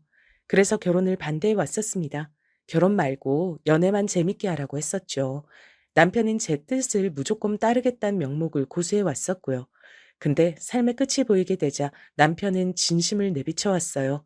아들을 결혼시키고 싶어 했습니다. 저는 그 뜻에 맞춰줄 도리밖엔 없었네요. 아버지, 엄마, 감사합니다. 결혼해서 정말 행복하게 잘 살 거예요. 약속드려요. 저도 약속드릴게요. 두 분을 실망시키는 일 없이 화목한 가정 이루면서 그렇게 살겠습니다. 아들과 며느리는 눈물을 보이며 행복한 앞날을 꿈꿨습니다. 결혼식은 행복한 웃음과 서글픈 눈물이 동시에 가득했었죠. 선남선녀를 바라보는 행복한 웃음, 죽을 나를 받아놓은 이를 바라보는 서글픈 눈물이었습니다. 하지만 남편은 정작 행복하다고만 했었어요. 그리고 결혼식 이후로 2달이 지났을 때 조용히 눈을 감았습니다. 남편은 떠나기 전 저에게 편지를 남겼어요. 유서라 표현하지 않고 편지라고 했었죠. 당신이 워낙 편지 받을 것을 안 좋아하는 것 같아 그동안 간단한 카드만 써줬었는데 죽을 날 앞두고 웬일로 편지를 써봤으니까 나 떠나고 난 뒤에 천천히 읽어봐. 제가 멍청한 판단을 내렸던 후회로 얼룩진 그 첫사랑의 일화 때문에 편지를 별로 안 좋아했죠. 그와의 추억이 너무나도 깊게 묻어있는 게 편지란 것이었으니까요. 남편은 그걸 다 알고 있었기에 절 맞춰주며 살았던 것입니다. 마지막까지 절 향한 배려가 느껴지는 남편의 모습에 저는 목 놓아 울었습니다. 지금 와서 해상을 해보면 살면서 이런 인연을 만날 수 있던 것에 감사하는 울음이기도 했던 것 같아요. 저에겐 사랑하는 아들이 있었고 이제 며느리도 있었으니 든든하지 못할 이유가 없었습니다. 안일하게도 그렇게 생각했었습니다. 몇 달 뒤 아들이 믿었던 지인에게 사기를 당해서 돈을 잃는 일이 생겼는데요. 이전에 시댁이 힘든 일을 겪으며 가세가 기울었던 전적을 어렸을 때 봐서 알고 있던 아들이 크게 자책했습니다. 나는 어릴 적에 그런 걸 봐놓고도 이런 실수를 저지르는구나. 나 같은 머저리가 세상에 또 있을까? 머리를 감싸주며 자책하는 아들에게 전 괜찮다고 다시 일어나면 된다고 용기를 북돋아줬어요. 그러나 저보단 며느리가 아들에게 훨씬 더 힘이 되고 의지가 돼주더군요. 결혼한 지 얼마 안 돼서 이런 힘든 일을 겪게 됐는데도 며느리는 꿋꿋했으며 제 아들을 원망하지 않았습니다. 그런 며느리의 태도에 아들도 절망의 구렁텅이에서 조금씩 빠져나왔고요. 며느리의 존재가 얼마나 고마웠던지 몰라요. 둘을 결혼시키길 잘했어. 이렇게 보니까 천생연분이 따로 없다. 너무 고마워서 저도 며느리를 그 이전보다 살뜰히 챙겨주고 잘 대해주려고 애를 썼습니다. 며느리도 점차 저에게 마음을 여는 게 보여졌어요. 저는 살면서 어른의 따스한 품 안을 별로 못 느껴봤었는데 어머님 덕분에 너무 행복하고 안락한 시간을 보내고 있는 것 같아요. 조용한 미소를 지으며 그렇게 말을 해주던 며느리가 너무 대견하고도 기특하게 느껴졌죠. 존재만으로도 고마운 며느리, 제가 세상에서 가장 사랑하는 아들, 그 두 사람을 제가 동시에 잃을 줄은 몰랐습니다. 결혼 1주년이 얼마 안 남았다고 말하던 아들이었어요. 그런 제 아들이 하루아침에 심장마비로 세상을 떠났습니다. 저는 믿을 수 없는 현실에 울부짖다 몇 번이고 실신했으며 넋이 나간 채로 며느리는 하염없이 눈물만 흘렸어요. 친할아버지께서 심장마비로 세상을 떠나신 바 있었고 남편도 몸이 안 좋아서 일찍 눈을 감았는데 제가 멍청하게 안일해서 아들의 건강을 진작 살피지 못했기 때문에 이런 비극이 벌어진 것 같았어요. 아들을 보내고 나서도 보낸 게 아니었습니다. 가슴이 아파서 죽을 것만 같았죠. 또한 며느리는 앞으로 어떡할지 걱정도 됐습니다. 아들이 허무하게 떠난 뒤 저는 막내 동생이 하도 제가 걱정된다며 성화를 부려서 그 집에 가서 있었어요. 그러다 며느리 생각이 나서 전화를 걸었는데요. 어머님, 저는 잘 살아갈 테니까요. 부디 어머님도 잘 사셔야 돼요. 묘한 음성이었습니다. 떨리는 듯 의연한 목소리였어요. 그날은 꿈자리도 뒤숭숭했습니다. 그래서 이틀 뒤 다시 연락을 해봤는데 안 받더라고요. 며칠이 지나서 다시 해봤을 땐 없는 번호라는 안내가 나왔습니다. 심장이 철렁 내려앉았어요. 이제 새 출발하고 싶은 거겠지. 그러니까 그냥 찾지 말고 내버려둬. 그 편이 서로에게 좋아. 며느리를 걱정하던 저에게 친정오빠는 현실적인 조언을 주었습니다. 새 출발이란 세 글자가 절 꼼짝 못하게 만들었어요. 새 출발을 하라는 건 과거에 제가 들었던 말이었으니까요. 그래서 전 기특하고 고마운 존재였던 며느리를 가슴에 묻어두기로 했습니다. 며느리가 새 출발을 해서 행복하게 산다면 하늘나라에서 제 아들도 비록 씁쓸하지만 흐뭇한 미소를 지을 거라 여겼어요. 그런 사람이 바로 제 아들이었으니까요. 인생을 살아간다는 게 무엇 하나 쉽지가 않구나. 저를 걱정하고 위하는 친정 식구들을 위해서라도 삶을 포기할 순 없었고 저는 꿈을 꾸던 시골 소녀의 시절을 상기하며 매일을 열심히 살아보기로 다짐했어요. 미용 일을 했던 것을 경력 삼아서 작게 수업도 진행했고 꼬박꼬박 일기를 쓰던 습관을 발판 삼아서 수필 작품을 쓰기도 했습니다. 전부 다 크게 돈은 안 되어도 제 마음의 양식을 채우는 일들이었죠. 친정 식구들은 재혼이란 두 글자를 입에 올리려다가도 제 얼굴을 보면 입을 다물었습니다. 제 평생의 남편은 단 한 명뿐이었으니까요. 더 이상은 없었습니다. 남편을 그리면 자동으로 아들이 떠올랐죠. 그리움을 양분 삼아서 살아가던 전 남편이 떠난 10주기에 정말 문득 그 편지라는 것이 궁금해졌어요. 그날까지 뜯어보지 않은 바였거든요. 내가 떠나면 당신이 꼭 했으면 하는 일이 있어. 그건 바로 당신의 딸을 찾는 거야. 그리운 필체에 웃음을 짓던 제가 그 대목을 읽고서 깜짝 놀랐습니다.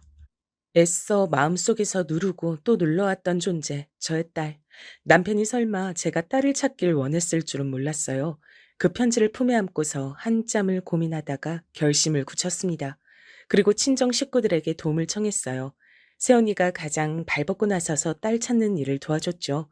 제 딸은 중학교까지만 한국에서 다닌 뒤에 미국으로 건너가서 살고 있었어요. 놀랍게도 그 이유는 일가족이 교통사고로 사망하는 큰 비극을 겪었기 때문이었습니다. 제 첫사랑이었던 그도, 그와 결혼한 여자도, 제 딸을 키운 그의 누나도 전부 다 사망한 뒤였습니다. 엄마가 돌아가시고 나서 아빠가 진실을 밝혀줬어요. 제가 엄마 딸도 아빠 딸도 아니라고요. 저는 외삼촌은 딸이고 진짜 친엄만 따로 있다고 하셨어요. 그 말을 들었을 때 어째서 부모님 사이가 계속 좋지 못했는지, 제가 외삼촌을 왜 그렇게 크게 닮았는지 한 번에 이해가 가더라고요. 아빠는 이제 새 출발하고 싶다 그러셨고, 전 이모 할머니께서 살고 계시는 미국으로 떠났어요. 제 딸이 울면서 말을 했을 때 저는 전화기 앞에서 무릎을 꿇고 소리 없이 오열하고 있었습니다. 제 딸은 그 이후로 절 궁금해하면서 제가 도대체 언제 자기를 찾으러 올지, 연락이 언제나 올지 그것을 궁금해하면서 살았다고 했습니다. 미국에서 사는 동안 철저히 이방인이 된 기분이라 늘 외로웠다 그랬어요. 내가 너무 염치가 없지만 그래도 널 보고 싶다고, 만나고 싶다고 그렇게 말을 해도 될까? 당연하죠. 제가 얼마나 그 말을 기다렸는데요. 너무 오래 빙빙 돌아서 만나게 된 모년 서로를 보자마자 얼싸안고 울었습니다. 제가 깜짝 놀랐던 게 딸의 체형이 저하고 판박이었기 때문이에요. 누가 봐도 제 딸이더군요. 한국에 들어온 딸은 이제 외롭게 살고 싶지 않다며 저와 있고 싶다 그랬습니다. 친정 식구들도 전부 눈물로 딸을 환영해 줬어요. 딸은 경제적으론 부족함 없이 살아왔으나 언제나 정에 목말랐다고 했어요. 가족의 정을 느끼게 된 딸은 만면에 미소를 짓게 되었고 미국에서 연을 맺었던 상대가 한국에 들어오자마자 결혼 약속을 했습니다. 제 사위인데요. 영어로 표현하자면 정말 나이스한 사람입니다. 제 아들이 살아있었다면 둘이 살갑게 잘 지냈을 것 같아서 왠지 모르게 서글프기도 했죠. 딸 덕분에 제가 백화점이며 고급 매장 나들이를 해봤었는데 능력 좋은 사위까지 생겨 저도 얼추 명품에 뭐뭐가 있는지 외울 정도는 됐죠. 사람 일이란 한치 앞을 알 수 없는 것이구나 싶었어요. 그리고 정말 이런 생각이 들게 하는 일이 어느 날 저에게 벌어졌답니다. 어떤 명품 브랜드가 강남에 자기들 물건을 선보이는 매장을 단기 형식으로 열었는데요. 주로 젊은이들이 행차하는 곳이었으나 제가 볼 일이 있어서 그 주변에 갔다가 호기심으로 한번 입장을 해봤어요. 명품 매장 가려고 작정했던 것이 아니니 차림새는 단출했습니다.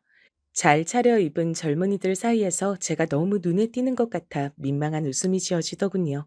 직원이 몇 번이고 도와드릴까요? 묻길래 제가 멋쩍은 웃음으로 거절을 한 뒤 혼자서 한참 구경을 하다가 이제 나가려던 때였어요. 가방에 보석 장식이 어딨지? 방금 전까지만 해도 달려 있었는데? 저기, 저쪽에 나가는 할머니 잡아요. 벼랑간 직원의 큰 목소리가 들리더니 보안 요원 같은 사람들이 양쪽에서 저를 잡는 것입니다. 제가 혼비백산해서 저는 잘못이 없다고 아무 짓도 안 했다는 말만 반복했어요. 그런데 놀랍게도 저를 잡고 있던 사람 중에 유달리 키가 큰 이가 제 옷의 카락깃에서 가방 장식을 발견했습니다. 여기에 숨겨서 훔치려고 했었네요. 여기라면 주머니나 가방도 아니라서 수색하기도 어려우니까요. 세상에, 이게 다 무슨 일인지 환장할 노릇이었습니다. 놀란 가슴에 고개만 저었는데 저를 경찰에 신고하겠다는 소리가 들려와서 더욱 놀랬죠. 눈앞이 노래지던 절체절명의 때에 맑고 또렷한 음성이 들려왔습니다. 뭐 하는 짓이에요? 당장 그 손 놓으세요. 내가 이 브랜드에 갖다 바친 돈이 얼만데 이런 꼴이나 봐야 하나요? 깔끔하지만 기품이 넘치는 정장 차림의 여자는 경호원들을 대동한 채였어요. 딱 봐도 예사의 인물이 아니었죠. 즉각 직원들이 정중하게 인사들을 올리더군요. 이렇게 대단한 여자가 제 편을 들어주는 것 같아서 다행이란 생각부터 들었습니다. 여기 이분이 가방 장식을 훔쳐가려고 하셔서 잠깐 소란이 있었습니다. 불편드려 죄송합니다. 나는 아니에요. 대관절, 그게 왜 내 옷깃에 붙어 있었던 건지 모르겠으나 내가 그런 거 아니에요. 내가 왜 그런 걸 훔치겠어요. 직원의 말에 저는 정신을 차리고 열심히 반박을 했습니다. 그러자 대단한 인물일 게 뻔한 여자가 제 쪽을 보며 싱긋 웃더군요. 아니라고 하시잖아요. 근데 왜 애먼 사람을 도둑으로 확정하셨어요? CCTV 당장 확인 가능하시죠? 현장에서 너무 명백한 증거가 나와서 어쩔 수 없었습니다. 그게 어쩌다가 옷깃으로 간 건지 그것까진 모르시잖아요? 근데 무슨 명백한 증거요? 이분이 누구신 줄 알고 그러시나 모르겠는데 저희 어머님께 그렇게 함부로 구시면 곤란하죠. 어, 어머님이요? 죄송합니다. 실례가 많았습니다. 저를 보며 싱긋 웃었을 때 그제야 알아봤습니다. 바로 제 며느리였던 거예요. 근 20년 만에 보는 얼굴이었는데 10년 정도밖에 안 지난 것처럼 어여쁘고 고왔어요. 이 놀라운 재해 속에서 저는 눈시울이 뜨거워지고 말았습니다. 제가 남편만큼이나 그리고 아들만큼이나 며느리를 그동안 그리워했음을 그제야 스스로 깨달은 순간이었어요. 저는 이렇듯 나이가 들어도 멍청해서 늘 깨달음이 늦곤 했습니다. 너였구나. 너였어. 그간 잘 지냈니? 어떻게 살았니? 연락도 안 되고 그렇다고 내가 찾아 나설 수도 없고 얼마나 네가 궁금하고 걱정이 됐는데. 어머님, 오랜만에 뵙습니다. 멀리서 딱 어머님을 전 알아봤어요. 이러려고 제가 오늘따라 여길 와봤나 봐요. 어머님, 그간 잘 지내셨죠? 며느리의 목소리가 조금 떨리고 있었습니다. 무슨 말이 필요하겠나요? 저는 며느리의 손을 꼭 마주잡은 채 눈물을 흘렸습니다. 인생을 살면 살수록 지나간 모든 인연이 애틋하게 느껴졌으니 제가 며느리를 다시 본 게 얼마나 반가웠던지 모릅니다. 그 매장에서 CCTV를 확인할 필요도 없었어요. 어떤 젊은 아가씨가 어수선한 분위기의 매장으로 들어서면서 두리번거리더니 직원한테 가서 실토를 한 겁니다. 자기가 구경을 하다가 가방에 달린 장식을 분리시키고 말았는데 배상할 게 겁이 나서 도망갔다 양심에 찔려서 돌아왔다고 하더군요. 아, 그러고 보니까 제가 무릎이 아파서 잠깐 마련된 소파에 앉아 있을 때 그 아가씨가 제 주변에서 가방을 든 채 구경하고 있었던 게 기억났죠. 분리된 장식이 저한테로 잘못 떨어졌던 거예요. 직원들은 일동 저에게 정중한 사과를 올렸으며 눈물바람이 된 젊은 아가씨 대신에 며느리는 자기가 배상을 하겠다고 했습니다. 그 멋진 모습에 저도 모르게 씩 미소가 지어졌어요. 며느리와 회포를 풀 자리가 벌써 기대됐죠. 자리를 옮겨서 한참이나 대화를 나눴어요. 딸을 찾은 제 얘기를 들은 며느리가 연달아 놀랐는데 저야말로 며느리의 이야기에 제대로 놀란 사람이었습니다. 생사도 모르던 친부한테서 연락이 온 것도 모자라서 재산을 물려받았는데 그게 막대한 재산이었다니. 세상에 그런 일도 다 일어나는구나. 네 복이다 복이야. 며느리의 친모는 알고 보니 돌아가신 지 오래였고 친부는 외국에서 재혼을 하여 성공한 사업가의 삶을 살았으나 가족들과 사이가 안 좋았던 모양입니다. 큰 병에 걸리자마자 친딸을 찾아 몰래 재산을 다 물려주겠노라 작당을 한 걸 보면 짐작이 갔죠. 몰래 재산을 정리하여 며느리에게 물려주고서 세상을 떠나셨다고 하더군요. 며느리는 그 재산이 없었더라도 문제 없었을 만큼 감각적인 인테리어 사업으로 성공 가도를 달리고 있었고요. 그러던 차에 날개까지 단 것이죠. 이제는 대단한 사업체의 대표님이었습니다. 절 만나고 싶었으나 과거에 너무 깊은 시리에 빠져서 잠적을 했던 것이 떠올라 저에게 미안한 마음이 커서 차마 그러지 못하고 망설여 왔다던 며느리는 저는 품에 안고 토닥여 주었습니다. 나에 비하자면 넌 현명하고 또 현명한 인물이니까 그렇게 자책하고 후회할 필요 없다. 그러자 며느리는 카리스마 넘치고 당당하던 모습으로 제 눈앞에 등장할 때는 언제고 어린아이처럼 제 품에서 엉엉 울었습니다. 자연스레 아들이 생각나 버렸고 저도 며느리를 따라서 그 자리에서 속 시원히 울어봤네요. 아주 후련했어요. 정말이지 후련한 재회였습니다. 그날 이후로 며느리와 자주 연락하면서 지냈고 제 딸하고도 금세 친해졌어요. 이렇게 저마다 방식은 달랐으나 결국은 진정으로 한 가족이 됐답니다.